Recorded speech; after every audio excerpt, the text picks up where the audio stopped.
Hi, I'm Amanda Metters-Peldow. I'm the owner of Triad Tutoring, and today I wanted to jump on and talk a little bit about test optional policies, what they mean now, what we learned from last year, and information that's still coming out. So, a lot of parents of current juniors, meaning class of 2022, are saying, well, schools don't look at test scores anymore, so we don't need the test. And we have to be a little bit careful about that statement because it's not totally true depending on where you want to go to school. So, a couple things to keep in mind. First, if you are able to take a test and do well on a test, I suggest going ahead and doing it, especially if you don't totally know what schools you plan to apply to. Last school year, so class of 2021, there were so many disruptions due to COVID, and there were test cancellations that schools really didn't have a choice but to say, okay, we're going to waive our testing requirement. Now, fast forward to this year, mostly people have been able to take the SAT and ACT with no problems. I imagine by the fall, there will really be very few issues, if any. So now the question is, what did schools decide after this year experiment of admissions going test optional? And this is where it really gets more confusing. So we have some schools that are saying, great, we've been thinking about doing test optional policies. This gave us a good opportunity to test out a pilot program. We're going to keep it for 2 or 3 years. So most of the Virginia schools, for example, have done that. So William and Mary is test optional for 3 years. So seniors, current juniors, current sophomores.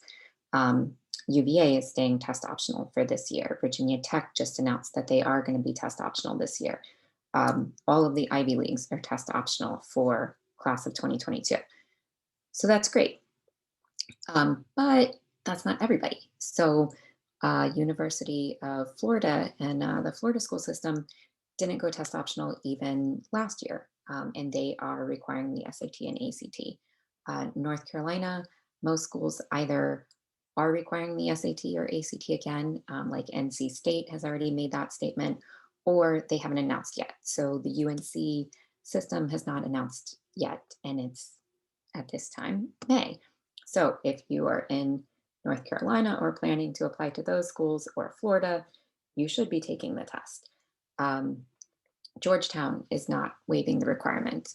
They really are probably the one that you heard most about because even last year when they said, okay, we'll be test optional because really a lot of students don't have a choice. In the end, their acceptance rate was, 90 some percent of students did submit scores that were accepted. So we're seeing very big differences in the policies at different schools. And so it's adding to the confusion. So basically, if you do not solidly know your list of schools and you do not know if every single school on your list is test optional, plan to take the test. Plan to take it and prepare for it. If you don't need it, great. If you don't need it for admissions, you might still need it for merit scholarships. And that way you've got it. If you are a student where you absolutely know the schools you're planning to apply to are all test optional, or you're a student where you absolutely know that the tests are not going to show you your strengths, then maybe that determines your list of schools. There are definitely plenty out there that will be test optional. And so if you say, you know what, I've got the grades, I've got the rigor of curriculum, I've got the extracurriculars, this test is not showing who I am as a student, I'm going to choose to only apply to test optional schools. That's another route to take. Um, when we look at what I'm waiting to see and what a lot of schools have not yet put out is what was the difference in acceptance rates between people who submitted scores and those who did not. So far with UVA's, for example, the acceptance rate for students that did not submit scores, if you kind of weed through the data, ends up being about 14%. But for students that did submit scores, it was closer to about 25%. So again, it's hard to really figure out why that is, right? Without seeing everything, because maybe those students also had better GPAs, more rigor of curriculum, other things. But I think the bottom line is if you can show a good score, why not? It gives them extra information. If you um, feel like your score is not showcasing your strengths, then there are definitely plenty of schools out there that are um, remaining test optional. So, hard to give blanket advice on this topic because it is shifting so much.